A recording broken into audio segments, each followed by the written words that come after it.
जय हिंद विद्यार्थी मित्रांनो, नमस्कार. समाज सुधारकांच्या दुसऱ्या प्रश्नसंचामध्ये आपल्या सर्वांचं स्वागत.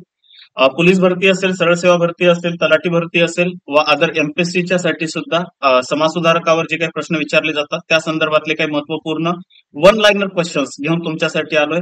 तर आजच्या लेक्चरला सुरुवात करू आणि महत्वपूर्ण समाज सुधारकांवर आधारित असणारे प्रश्न एकदा बघून घेऊ. तर सगळ्यात पहिला प्रश्न आहे आपल्यासाठी. इथं ऑलरेडी तुम्ही पाहत असाल तर मुंबईचे अनभिषिक्त सम्राट ही पदवी नाना जगन्नाथ शंकर शेठ यांना कोणी दिली होती? तर नाना जगन्नाथ शंकर शेठ यांना ही जी पदवी आहे ती प्रल्हाद केशव अत्रे यांनी दिलेली होती. म्हणजेच प्र के अत्रे यांनी ही पदवी दिलेली आहे. तर लक्षात असू द्या, मुंबईच्या अनभिषिक्त सम्राट ही पदवी नाना जगन्नाथ शंकर शेठ यांना प्रल्हाद केशव अत्रे यांनी दिलेली होती. दुसरा प्रश्न बघून घेऊ. नाना जगन्नाथ शंकर शेठ यांनी बॉम्बे नेटिव्ह एज्युकेशन सोसायटीची स्थापना केव्हा केली होती? तर याचं ऍक्युरेट उत्तर आहे इसवी सन 1822 मध्ये नाना जगन्नाथ शंकर शेठ यांनी बॉम्बे नेटिव्ह एज्युकेशन सोसायटीची स्थापना केलेली आहे. तिसरा प्रश्न आहे, कोणत्या समाज सुधारकास बाल बृहस्पती असे संबोधले जात असे? तर बाल बृहस्पती म्हटलं की बाळशास्त्री जांभेकर यांचं नाव येतं, म्हणून बाळशास्त्री जांभेकर या समाज सुधारकांना आपण बाल बृहस्पती असे म्हणतो किंवा त्यांना ऑलरेडी हे नाव देण्यात आलेलं होतं. तर याचं ऍक्युरेट उत्तर आहे बाळशास्त्री जांभेकर. ठीक आहे. तर पुढच्या प्रश्नाकडे जाऊ. भिल्लांच्या बंडाचा बिमोड केल्यामुळे ब्रिटिश सरकारने दादोबा पांडुरंग तरखडकर यांना कोणती पदवी दिली होती? तर भिल्लांच्या बंडाचा बिमोड केल्यामुळे दादोबा पांडुरंग तरखडकर यांना ब्रिटिश सरकारने राव बहादूर ही पदवी दिलेली होती. तर याचं उत्तर आहे राव बहादूर. लक्षात असू द्या, दादोबा पांडुरंग अहमदनगरचे डेप्युटी कलेक्टर असताना त्यांनी हे बंड शांततेच्या मार्गाने थांबवलं होतं. परिणामतः ब्रिटिश सरकारने त्यांना राव बहादूर ही पदवी दिलेली होती. पुढच्या प्रश्नाकडे जाऊ. मोरोपंतांच्या केकावलीवर टीका करण्यासाठी दादोबा पांडुरंग यांनी कोणता ग्रंथ लिहिला होता? तर मोरोपंतांच्या केकावलीवर टीका करण्यासाठी दादोबा पांडुरंग यांनी यशोदा पांडुरंगी नावाचा ग्रंथ लिहिला होता. लक्षात ठेवा, यशोदा ही त्यांच्या आईचं नाव होतं, तर पांडुरंग हे त्यांच्या वडिलांचं नाव होतं. त्यामुळे या ग्रंथाला त्यांनी आपल्या आई वडिलांचं नाव दिलेलं आहे. तर मोरोपंतांच्या केकावलीवर टीका करण्यासाठी दादोबांनी यशोदा पांडुरंगी नावाचा ग्रंथ लिहिलेला होता. पुढचा प्रश्न बघू. जगतवासी आर्य या टोपण नावाने कोण लिखाण करत असे? तर याचं पण ऍक्युरेट उत्तर दादोबा पांडुरंग तरखडकर असंच आहे. तर दादोबा पांडुरंग तरखडकर हेच जगतवासी आर्य या नावाने लिखाण करत असत वेगवेगळ्या लेखांमध्ये. पुढचा प्रश्न आहे, भाऊ महाजनांच्या प्रभाकर या साप्ताहिकात लोकहितवादींनी एकूण किती शतपत्रे लिहिली? ठीक आहे, शतपत्रे म्हटलं की आपल्याला वाटतं 100 लिहिली असतील, पण याचं ऍक्युरेट उत्तर 108 असं आहे. तर लक्षात असू द्या, प्रभाकर हे जे वृत्तपत्र होतं जे भाऊ महाजन यांनी काढलं होतं, या वृत्तपत्रात लोकहितवादींनी टोटल 108 शतपत्रे लिहिलेली आहेत. पुढचा प्रश्न बघू. कोणत्या रोगावर औषध शोधल्यामुळे डॉक्टर भाऊ दाजी लाड यांना धन्वंतरी म्हटले जाऊ लागले? तर भाऊ दाजी लाड यांनी कुष्ठरोगावर औषध शोधलं होतं. तर कुष्ठरोगावर औषध शोधल्यामुळे डॉक्टर भाऊ दाजी लाड यांना धन्वंतरी असं म्हटलं जात असे, हे पण लक्षात आलं पाहिजे. पुढचा प्रश्न बघून घेऊ. स्त्री बालहत्या हा ग्रंथ कोणी लिहिला? तर स्त्री बालहत्या हा ग्रंथ डॉक्टर भाऊ दाजी लाड यांनी लिहिला. तर याचं उत्तर असेल डॉक्टर भाऊ दाजी लाड. तर लक्षात ठेवा, स्त्री बालहत्या हा ग्रंथ डॉक्टर भाऊ दाजी लाड यांनी लिहिलेला आहे. पुढच्या प्रश्नाकडे बघू. वेदोक्त धर्मप्रकाश या ग्रंथाचे लेखक कोण आहेत? तर लक्षात ठेवा, वेदोक्त धर्मप्रकाश या ग्रंथाचे लेखक विष्णुबुवा ब्रह्मचारी आहेत. तर विष्णुबुवा ब्रह्मचारी यांनी वेदोक्त प्रकाश नावाचा ग्रंथ लिहिला होता आणि विष्णुबुवा ब्रह्मचारींनी हा ग्रंथ इसवी सन 1851 मध्ये लिहिलेला आहे, वेदोक्त धर्म प्रकाश नावाचा ग्रंथ. पुढचा प्रश्न बघा. संत कबीराच्या कोणत्या ग्रंथाचा प्रभाव महात्मा फुले यांच्यावर पडलेला होता? तर संत कबीरांच्या कोणत्या ग्रंथाचा प्रभाव महात्मा फुले यांच्यावर पडलेला होता? तर संत कबीरांच्या विप्रमती या ग्रंथाचा प्रभाव महात्मा फुलेंवर पडलेला होता. विप्रमती हे संत कबीरांचं बीजक ग्रंथातला एक महत्वपूर्ण प्रकरण आहे. तर बीजक ग्रंथातील हे प्रकरण होतं आणि या प्रकरणाचा अतिशय मोठा प्रभाव महात्मा फुले यांच्यावर पडलेला होता. ठीक आहे. पुढचा प्रश्न बघून घेऊ. जोपर्यंत शेतकऱ्यांचा प्रतिनिधी राष्ट्रीय सभेत घेतला जात नाही तोपर्यंत राष्ट्रीय सभेला राष्ट्रीय म्हणून घेण्याचा अधिकार नाही, असे उद्गार कोणी काढले होते? तर असे उद्गार स्वतः महात्मा ज्योतिबा फुले यांनी काढलेले होते. तर लक्षात असू द्या, महात्मा फुले म्हणत असत की राष्ट्रीय सभा तेव्हाच राष्ट्रीय सभेला म्हणण्याचा अधिकार आहे जेव्हा राष्ट्रीय सभेमध्ये शेतकऱ्यांचे प्रतिनिधी येतील. ठीक आहे, तर पुढच्या प्रश्नाकडे जाऊ. डॉक्टर बाबासाहेब आंबेडकरांनी कोणता ग्रंथ महात्मा फुले यांना अर्पण केलेला आहे?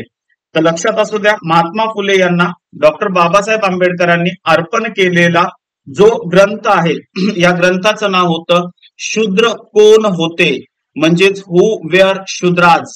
ठीक आहे, तर शूद्र कोण होते म्हणजेच हु वेअर शूद्राज हा ग्रंथ ऑलरेडी डॉक्टर बाबासाहेब आंबेडकरांनी महात्मा फुले यांना काय केलेला होता? अर्पित केलेला होता. तर हु वेअर शूद्राज हा तो ग्रंथ आहे पहा, हे पण लक्षात ठेवा. वासुदेव बळवंत फडके यांचे वकीलपत्र कोणी घेतले होते? आद्य क्रांतिकारक वासुदेव बळवंत फडके यांचे वकीलपत्र सार्वजनिक काका यांनी घेतलेले होते. तर जेव्हा वासुदेव बळवंत फडके यांना पकडण्यात आलं तेव्हा त्यांच्या बाजूने लढण्याचं काम कोर्टामध्ये सार्वजनिक काकांनी केलं. सार्वजनिक काकांना त्यांनीच त्यांचं वकीलपत्र घेतलेलं होतं पहा. पुढचा प्रश्न बघू आपण. महाराष्ट्रातील प्रबोधनाचे जनक तसेच हिंदी अर्थशास्त्राचे जनक असे कोणत्या समाजसुधारकास म्हटले जाते? तर याचं ऍक्युरेट उत्तर आहे न्यायमूर्ती रानडे. तर न्यायमूर्ती रानडे यांना महाराष्ट्रातील प्रबोधनाचे जनक तथा हिंदी अर्थशास्त्राचे जनक असे सुद्धा म्हटले जाते. पुढचा प्रश्न आहे, न्यायमूर्ती रानडे यांनी विधवा विवाहोत्तेजक मंडळीची स्थापना केव्हा केली होती? तर न्यायमूर्ती रानडेंनी विधवा विवाहोत्तेजक मंडळीची स्थापना इसवी सन 1865 मध्ये केलेली होती. ठीक आहे, पुढचा बघू प्रश्न. आर्यभूषण छापखाना, चित्रशाळा, किताबखाना हे समाज शिक्षणापयोगी उपक्रम कोणी सुरू केलेले होते? तर लक्षात असू द्या, हे सर्वच्या सर्व जे काही उपक्रम आहेत, मग आर्यभूषण छापखाना असेल, चित्रशाळा असेल, किताबखाना असेल, हे सगळेच्या सगळे उपक्रम विष्णू शास्त्री चिपळूणकर यांनी सुरू केलेले होते. तर या सर्व उपक्रमाशी विष्णू शास्त्री चिपळूणकर संबंधित आहेत. इसवी सन 1892 मध्ये बॉम्बे विद्यापीठाचे कुलगुरू म्हणून कोणाची निवड झालेली होती? तर बॉम्बे विद्यापीठाचे कुलगुरू म्हणून न्यायमूर्ती के.टी. तेलंग यांची निवड झालेली होती. तर न्यायमूर्ती के.टी. तेलंग हे बॉम्बे विद्यापीठाचे कुलगुरू म्हणून त्यांची निवड ही करण्यात आलेली आहे. नंतर 19वा प्रश्न आहे आपला, जिवंतपणी स्वतःची प्रेत यात्रा पाहणारे समाजसुधारक कोण? तर असे समाजसुधारक होते गोपाळ गणेश आगरकर. ठीक आहे, तर गोपाळ गणेश आगरकर यांनी आपली प्रेत यात्रा जिवंतपणे पाहिली होती. त्यांच्या विरोधकांनी त्यांची प्रेत यात्रा त्यांच्या डोळ्यासमोरून नेलेली होती. तर अशी स्वतःची जिवंतपणे प्रेत यात्रा बघणारे समाजसुधारक गोपाळ गणेश आगरकर हेच आहेत. त्याच्यानंतर गोपाळ गणेश आगरकरांच्या सुधारक या वृत्तपत्राचे ब्रीद वाक्य काय होते? हे लक्षात असू द्या, सुधारक या वृत्तपत्राचे ब्रीद वाक्य इष्ट असेल ते बोलणार हे असे होते. इष्ट असेल ते बोलणार व साध्य असेल तेच करणार. इष्ट असेल ते बोलणार व साध्य असेल ते करणार हे ब्रीद वाक्य होतं गोपाळ गणेश आगरकर यांच्या वृत्तपत्राचं. लक्षामध्ये, तर इष्ट असेल ते बोलणार व साध्य असेल तेच करणार हे ब्रीद वाक्य आहे. पुढे 6वीची परीक्षा देण्यासाठी कुंभारली घाटातून 125 मैल पायी जाऊन सातारा इथे पोहोचून ती परीक्षा देणारे समाजसुधारक कोण होते? तर असे समाजसुधारक महर्षी धोंडो केशव कर्वे होते. तर महर्षी धोंडो केशव कर्वे यांनी 6वीची परीक्षा देण्यासाठी कुंभारली घाटातून चालत जाऊन 125 मैल अंतर कापलं होतं आणि त्यांनी तिथे ती परीक्षा दिलेली होती. तर महर्षी धोंडो केशव कर्वे हे याचं ऍक्युरेट उत्तर आहे. पुढचा प्रश्न, इसवी सन 1958 मध्ये भारतरत्न पुरस्कार मिळवणारे समाजसुधारक कोण होते? तर इसवी सन 1958 भारतरत्न पुरस्कार कोणाला देण्यात आला होता? तर याचं पण ऍक्युरेट उत्तर तेच आहे, महर्षी धोंडो केशव कर्वे. ठीक आहे, तर महर्षी धोंडो केशव कर्वे हे पहिले महाराष्ट्रीयन आहेत ज्यांना भारतरत्न पुरस्कार हा देण्यात आलेला होता इसवी सन 1958 मध्ये. विधवा स्त्रियांना मदत करण्यासाठी पंडिता रमाबाई यांनी कोणती संस्था स्थापन केली होती? तर लक्षात असू द्या, विधवा स्त्रियांना मदत करण्यासाठी पंडिता रमाबाईंनी शारदा सदनची स्थापना केली होती. तर शारदा सदन ही विधवा स्त्रियांना मदत करण्यासाठी स्थापन केलेली पंडिता रमाबाईंची संस्था आहे. स्त्री धर्मनीती हा ग्रंथ कोणी लिहिला होता? तर लक्षात ठेवा, स्त्री धर्मनीती हा ग्रंथ पंडिता रमाबाई यांनी लिहिला होता. कधी लिहिला होता म्हटलं तर इसवी सन 1882 मध्ये त्यांनी हा ग्रंथ लिहिला होता, स्त्री धर्मनीती. आणि याच ग्रंथाच्या विक्रीतून आलेला पैसा घेऊन त्या अमेरिकेत गेलेल्या होत्या. पुढचा प्रश्न, 1912 ते 15 या काळात भारतीय लोकसेवा आयोगाचे सदस्य कोण होते? तर लक्षात ठेवा, 1912 ते 1915 या काळामध्ये UPSC म्हणजे सोप्या भाषेत त्यावेळेसचे ICS एक्झाम, तर त्याचे सदस्य कोण होते? तर त्यावेळी भारतीय लोकसेवा आयोगाचे सदस्य होते गोपाळ कृष्ण गोखले. तर गोपाळ कृष्ण गोखले हे या काळामध्ये UPSC चे सदस्य होते. मी सदस्य म्हणतोय, अध्यक्ष नाही. ठीक आहे. पुढचा प्रश्न बघा, अखिल भारतीय दलित संघ तसेच अहिल्याश्रमची स्थापना कोणी केलेली आहे? अखिल भारतीय दलित संघ तसेच अहिल्याश्रमची स्थापना ही महर्षी वी.रा. शिंदे यांनी केलेली होती. तर महर्षी वी.रा. शिंदे यांच्या डिस्परेट क्लासेस मिशनच्या बरोबरच वी.रा. शिंदे यांनी अहिल्याश्रम पण स्थापन केला होता आणि अखिल भारतीय दलित संघ सुद्धा स्थापन केलेला होता. पुढे, कोणत्या समाजसुधारकाच्या प्रयत्नाने इसवी सन 1917च्या काँग्रेस अधिवेशनात अस्पृश्यता विरोधी ठराव संमत करण्यात आला होता? तर याचं उत्तर सुद्धा महर्षी वी.रा. शिंदेच आहे. महर्षी वी.रा. शिंदे यांच्याच प्रयत्नातून 1917च्या काँग्रेस अधिवेशनामध्ये अस्पृश्यता विरोधी ठराव संमत करण्यात आला होता. या काँग्रेस अधिवेशनाच्या अध्यक्षा, हे अधिवेशन अतिशय महत्वाचं होतं कारण या पहिलं असं काँग्रेसचं अधिवेशन होतं ज्याच्या अध्यक्षा एक महिला आहेत आणि या काँग्रेसच्या अधिवेशनाच्या अध्यक्षा होत्या ॲनी बेझंट. तर त्यामुळे हे अधिवेशन ऑलरेडी महत्वाचं आहे आणि याच अधिवेशनामध्ये अस्पृश्यता विरोधी ठराव हा वी.रा. शिंदे यांच्या प्रयत्नातून संमत करण्यात आलेला होता. पुढे आहे, 1911 मध्ये झालेल्या कोल्हापूर येथील सत्यशोधक समाजाच्या अध्यक्षपदी शाहू महाराजांनी कोणाची निवड केली होती? तर छत्रपती शाहू महाराजांनी भास्करराव जाधव यांची निवड केलेली होती. भास्करराव जाधव यांची कशासाठी? तर कोल्हापूर येथील सत्यशोधक समाजाच्या अध्यक्ष म्हणून भास्करराव जाधव यांची निवड शाहू महाराजांनी केलेली होती. पुढचा प्रश्न बघू, राजर्षी शाहू महाराजांनी कोणाची क्षात्र जगद्गुरु म्हणून नेमणूक केलेली होती? तर राजर्षी शाहू महाराजांनी कोणाची क्षात्र जगद्गुरु म्हणून निवड केलेली होती? तर राजर्षी शाहू महाराजांनी यावेळी लक्षात ठेवा, सदाशिव पाटील बेनाडीकर यांची ऑलरेडी क्षात्र जगद्गुरु म्हणून निवड केलेली होती. सदाशिव पाटील बेनाडीकर. तर हे पण लक्षात आलं पाहिजे आपल्याला. पुढचा जो प्रश्न आहे तो आहे, सिद्धांत विजय हा ग्रंथ कोणी लिहिलेला आहे? तर सिद्धांत विजय या ग्रंथाचे लेखक राजर्षी शाहू महाराज आहेत. तर छत्रपती राजर्षी शाहू महाराजांनी सिद्धांत विजय हा ग्रंथ लिहिलेला होता. तर पुढच्या प्रश्नाकडे जाऊ आणि हा प्रश्न आहे, समाज स्वास्थ्य हे मासिक कोण चालवत असे?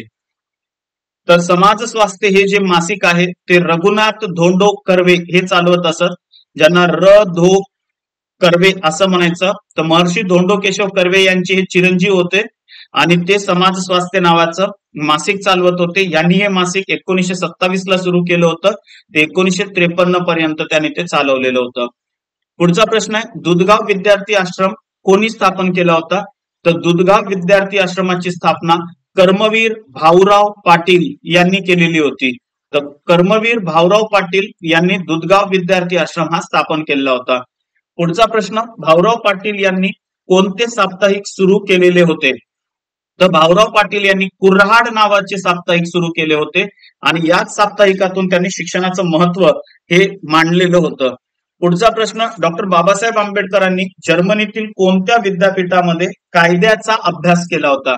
तर डॉक्टर बाबासाहेब आंबेडकरांनी जर्मनीतील बॉन युनिव्हर्सिटी, ज्याला आपण बॉन विद्यापीठ म्हणतो, तर या विद्यापीठातून कायद्याचा अभ्यास केलेला आहे. नंतर 35वा क्वेश्चन आहे आपला, डॉक्टर बाबासाहेब आंबेडकरांनी स्थापन केलेल्या बहिष्कृत हितकारणी सभेचे ब्रीद वाक्य काय होते? तर अतिशय महत्वपूर्ण हे ब्रीद वाक्य होतं आणि ते होतं, शिखा संघटित व्हा व संघर्ष करा. तर शिका संघटित व्हा व संघर्ष करा हे ब्रीद वाक्य डॉक्टर बाबासाहेब आंबेडकर यांनी स्थापन केलेल्या बहिष्कृत हितकारणी सभेचे होते. पुढचा प्रश्न घेऊ, धुळे येथील कारागृहात विनोबा भावे यांनी कोणता ग्रंथ लिहिला? तर जेव्हा विनोबा भावे धुळे इथल्या कारागृहामध्ये होते तेव्हा त्यांनी तिथे गीताई नावाचा ग्रंथ लिहिला होता आणि हा ग्रंथ त्यांनी इसवी सन 1931 मध्ये लिहिला होता, जेव्हा सविनय कायदेभंगाच्या चळवळीमध्ये विनोबा भावे हे धुळे इथल्या कारागृहामध्ये अटक झालेले होते आणि तिथंच त्यांनी हा ग्रंथ लिहिलेला होता. पुढचा प्रश्न आहे, अमरावती येथील अंबादेवी मंदिरात अस्पृश्यांना प्रवेश मिळावा म्हणून कोणी सत्याग्रह केला होता? तर अंबादेवी येथील मंदिरामध्ये, अमरावतीच्या अंबादेवी मंदिरामध्ये अस्पृश्यांना प्रवेश मिळावा यासाठी डॉक्टर पंजाबराव देशमुख यांनी सत्याग्रह केला होता. तर याचं उत्तर डॉक्टर पंजाबराव देशमुख असं आहे. पहा पुढचा प्रश्न बघू आपण, नाना पाटील यांना क्रांतिसिंह ही पदवी कोणी दिली होती? तर क्रांतिसिंह ही पदवी नाना पाटील यांना प्रल्हाद केशव अत्रे यांनी दिलेली होती. तर आपला जो पहिला प्रश्न होता त्याचे उत्तर प के अत्रे असंच होतं, प्र के अत्रे. आता ही क्रांतिसिंह ही पदवी नाना पाटलांना प्रल्हाद केशव अत्रे यांनीच दिलेली होती.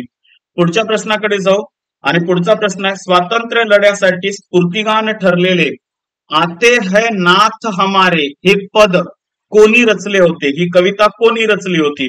तर स्वातंत्र्य लढ्यासाठी स्फूर्तिगान ठरलेली आते है नाद हमारे हे जे कविता आहे किंवा हे जे पद आहे, हे पद रचण्याचं काम राष्ट्रसंत तुकडोजी महाराज यांनी केलेलं होतं. तर राष्ट्रसंत तुकडोजी महाराज यांनी हे काम केलेलं आहे.